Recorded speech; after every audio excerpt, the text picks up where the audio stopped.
Thank you for tuning in on AWANI. My name is Nabila Khalida, and we've been known that local SMEs contributed about 38.4% to local GDPs in last year, 2023, quite a significant increment if compared to the previous year, 2022, and they play a key role in transitioning corporate Malaysia's adoption to the fourth industrial revolution, or IR 4.0. And however, according to MITI in 2018, about less than 21% of SMEs implemented these 4 IR initiatives.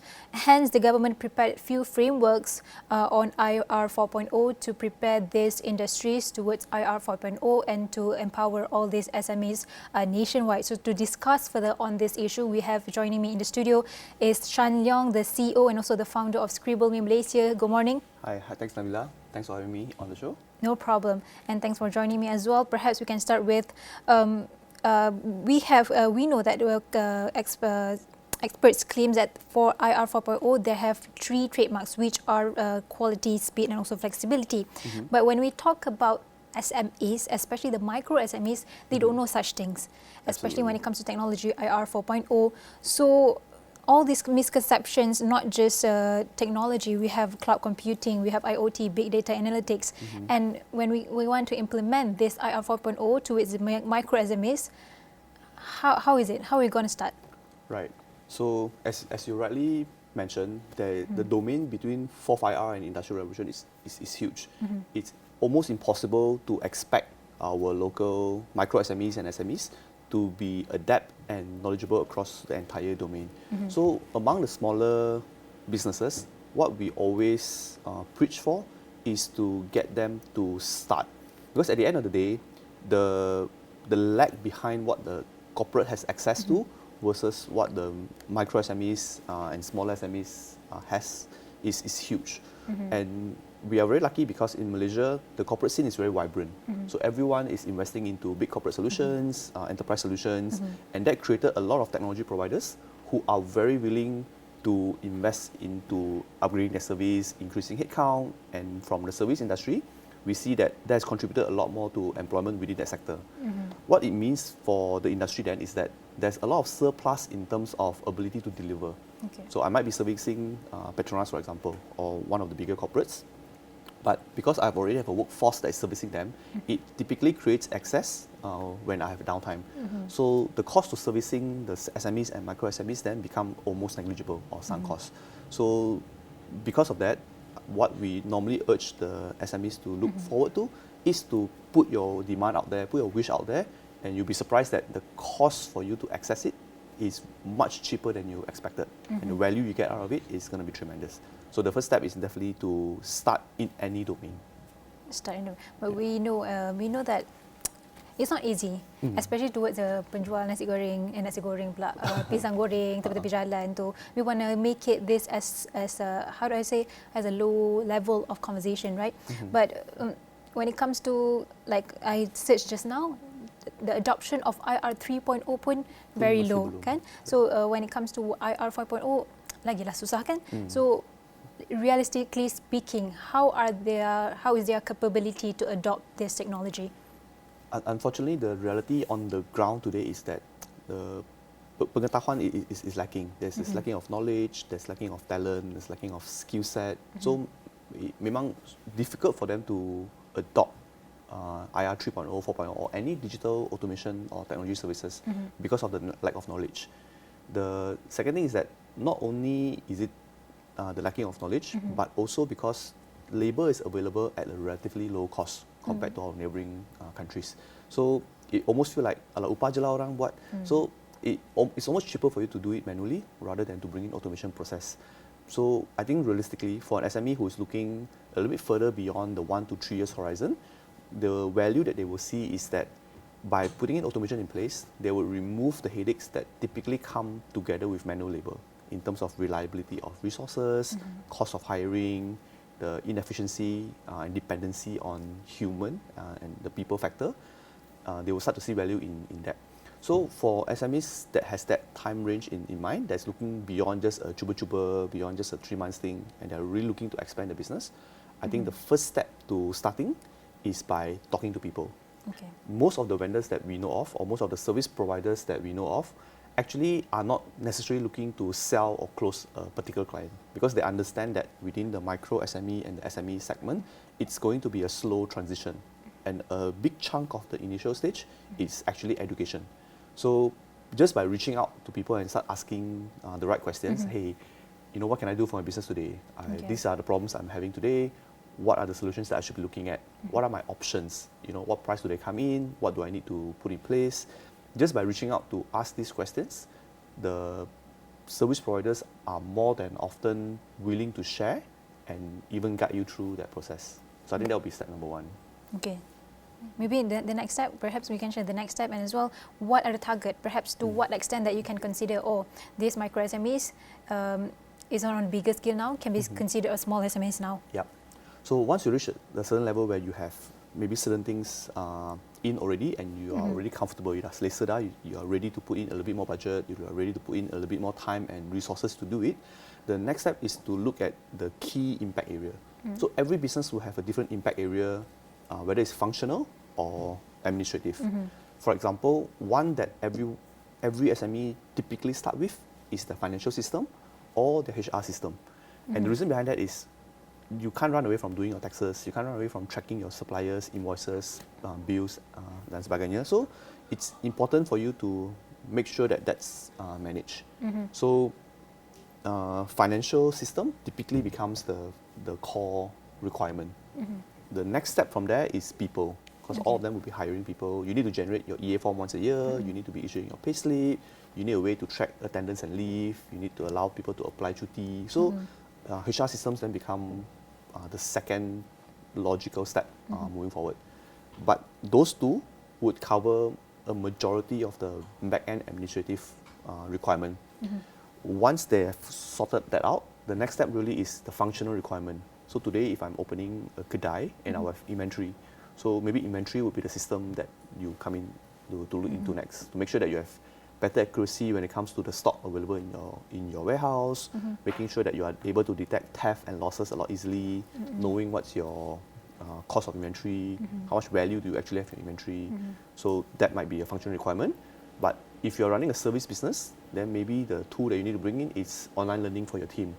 Maybe it's online or digital onboarding for your customer, or maybe a customer relationship management system to manage your pipeline, to manage your customer. So the functional requirement is case by case depending on the kind of business that you're running and the impact to it. But throughout that whole narration, you will hear that actually there's another layer that we don't really talk about at this stage. And I urge the SMEs to not worry about that layer at this stage. Right? And that layer is your governance and security layer.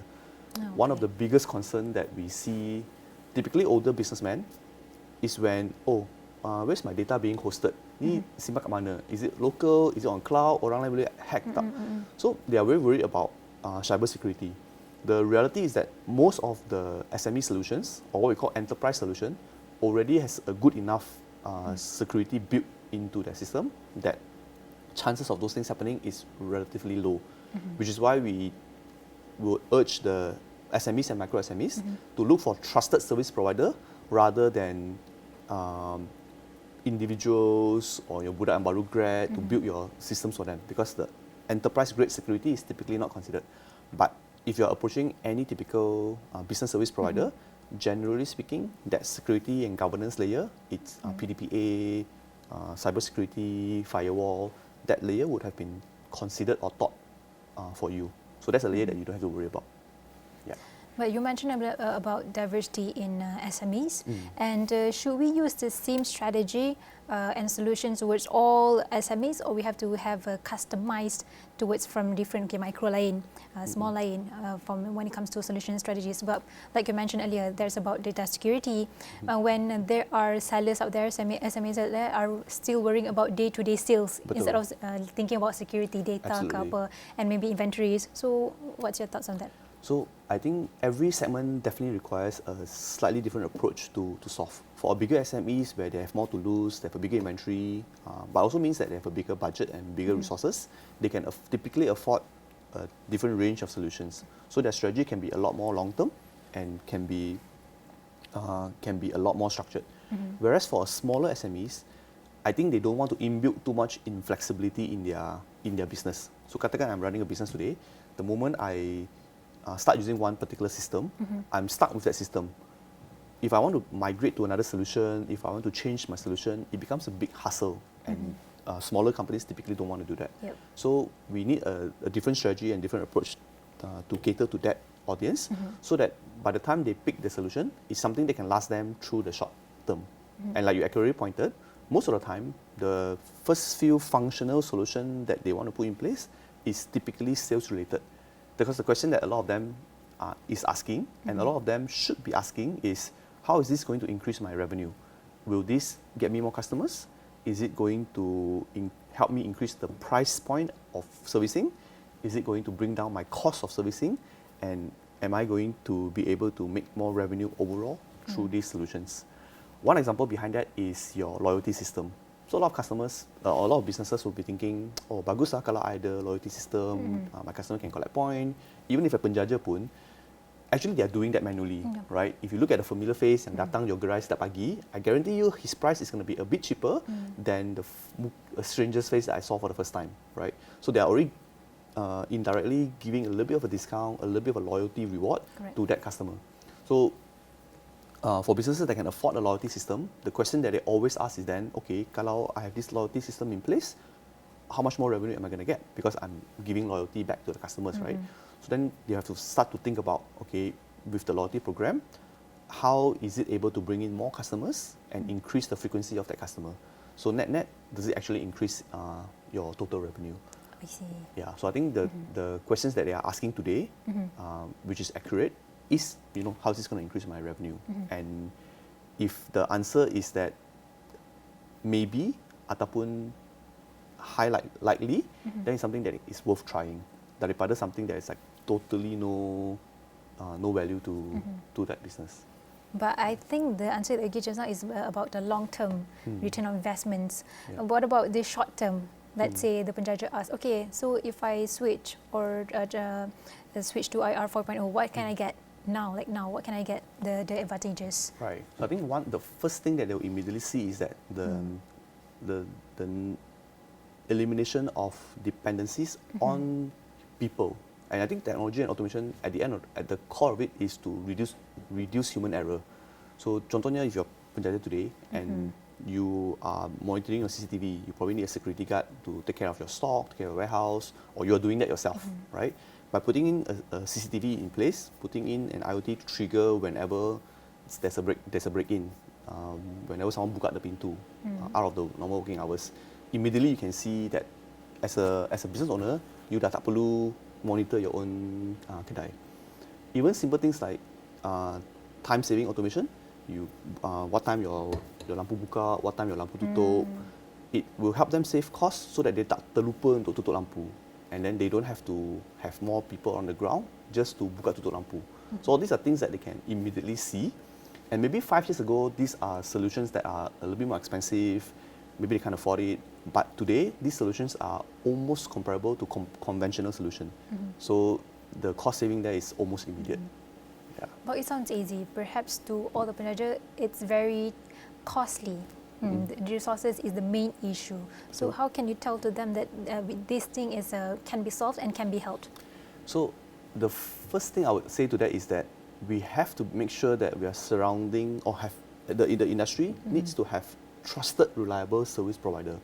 And I think I would admit that it's not necessarily something that is matured in our ecosystem yet, because there's still a lot of service provider with the intention of just want to sell you something. If you come to me today, I just want to enjoy you something. Whether or not that helps you in your business, whether or not that helps you improve, it may not matter. So the first thing I think structurally that I think we need to address is to have trusted and reliable service provider. And a lot of government agencies are putting in a lot of programs to encourage service providers to get registered, to give them access to SMEs, and in a way to also increase their visibility so that the SMEs can see them. So for the SMEs, then I think is to make sure that they are reaching out to the right service provider through the right channels to make sure that the support that they're getting is real. So I think that will help bridge the gap to remove that fear of starting. The second thing that I would advise the SME is to have a very transparent budget and expectation. So rather than to always avoid the question on budget, to be very transparent. If I can only afford 200 ringgit je, then I will tell you upfront, right? I only have 200 ringgit around this problem. What can I do, right? Or I have 2,000 ringgit around this problem. What can I do? Or I have 20,000 ringgit around this problem. What can I do? So let the service provider crack their head and come up with innovative solutions to help you solve your problem at your price point. Yeah. But at this rate, we can see the pace, the rapid pace of technological advancements is not just IR 4.0 now. Perhaps in the future we have IR 5.0, 6.0. Yeah. So how do you future-proof all these businesses when it comes to corporates pun having problems, apalagi SMEs? Betul. So how do you help all these micro SMEs?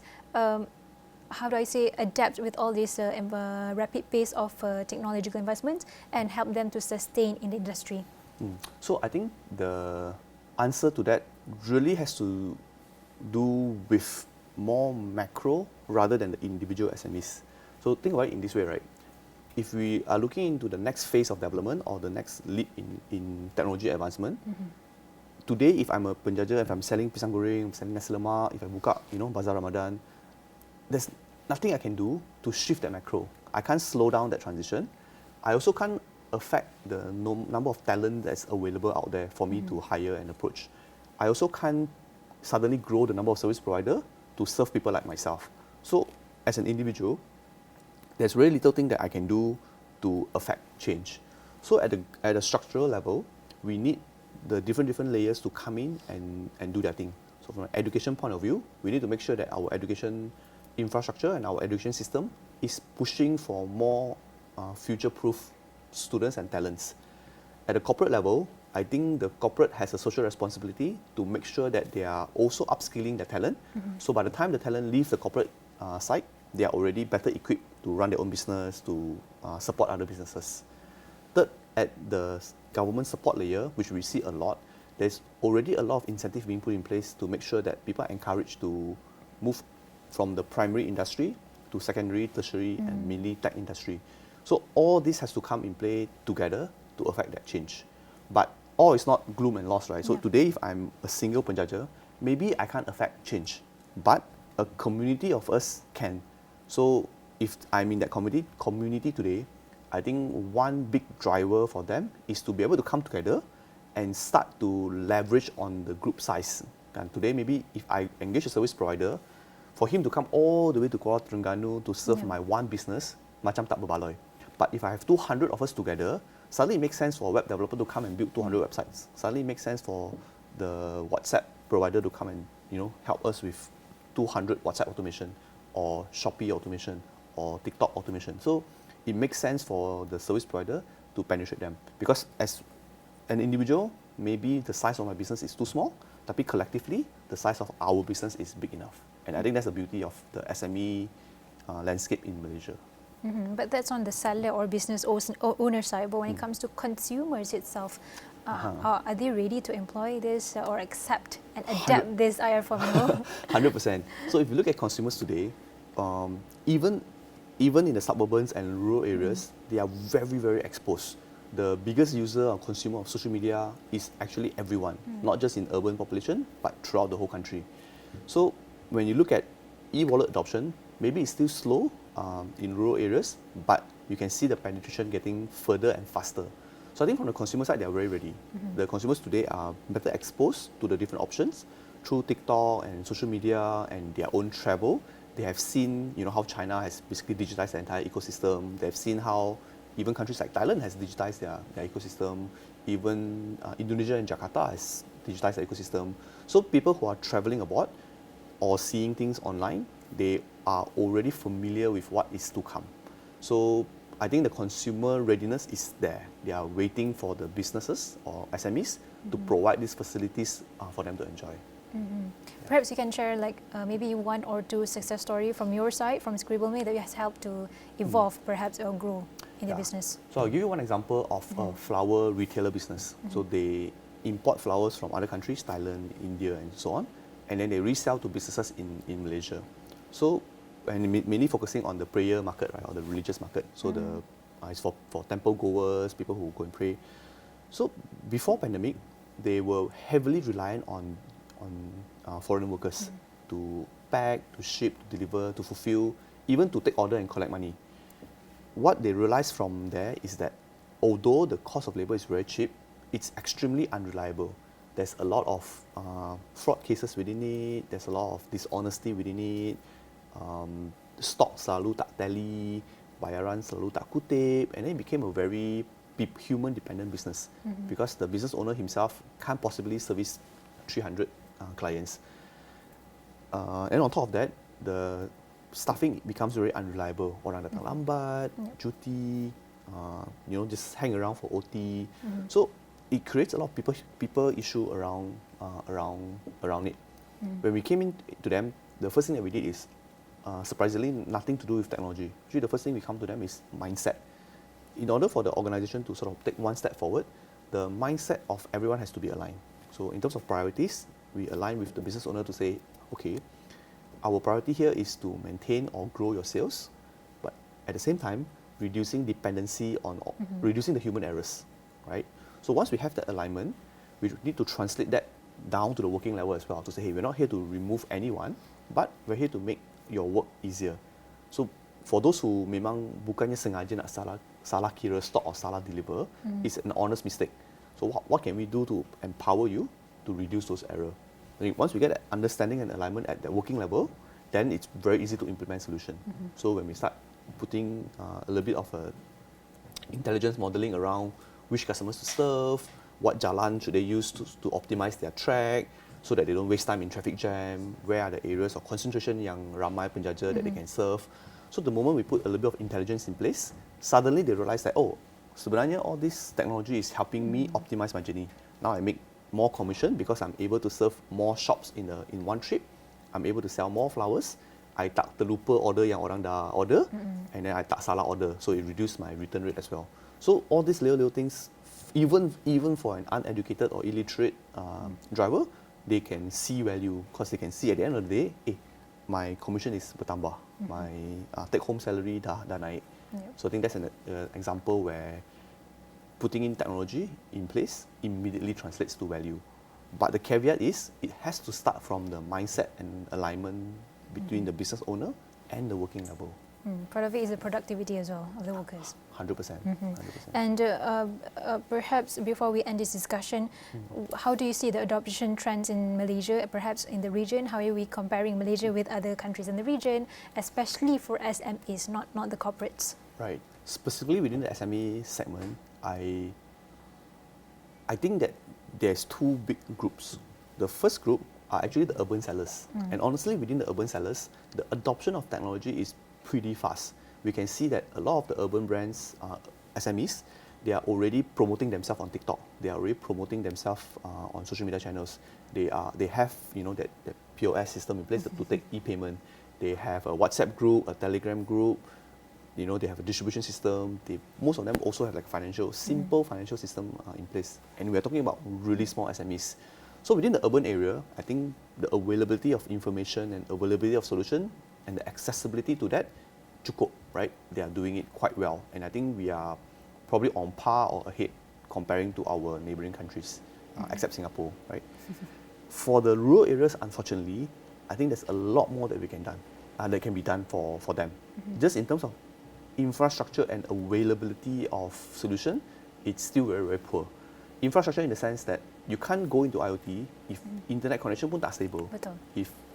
Not stable, not available terus langsung. Yeah, some not even available. I was going to say that, right? I have one friend who's working in the farming industry, and she's dating her boyfriend back then in KL, and she's working in some bukit in Pahang. She literally have to walk an hour to make a phone call to her boyfriend. I'm thinking, oh my God, you are in a way longer distance relationship than most people in a different country. LDR. Yeah, not just LDR, right? Literally no line relationship rather than an LDR.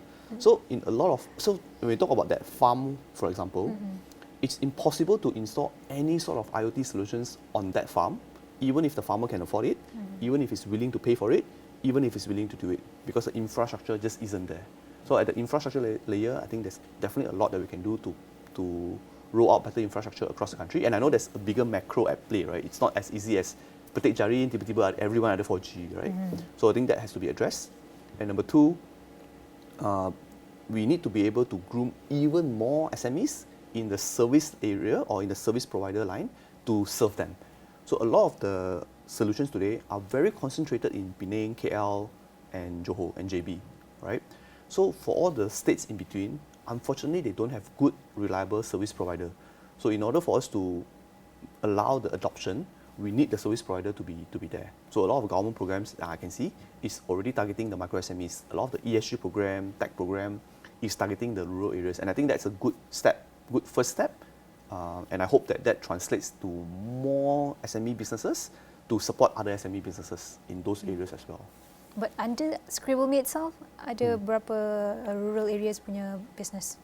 I'm very ashamed to say that under Skribble itself, because we are based in Klang Valley, we are part of the problem. So we are typically very inaccessible to our clients out of Klang Valley. So we try to do what we can in here, but Skribble is a regional business. So not only are we servicing clients in Malaysia and Klang Valley, we are also helping clients in Thailand, Singapore, and we're trying to expand to Indonesia after this. So what we hope with this expansion is to play at a level where we can elevate our SME clients from our base to bring them to Thailand, to bring them to Indonesia, to bring them to Singapore. And I think that would be doing a bigger favor to the SMEs that we are serving. So unfortunately, we are not servicing those in rural areas, but we try to maximize the impact that we have to the SMEs within the urban areas.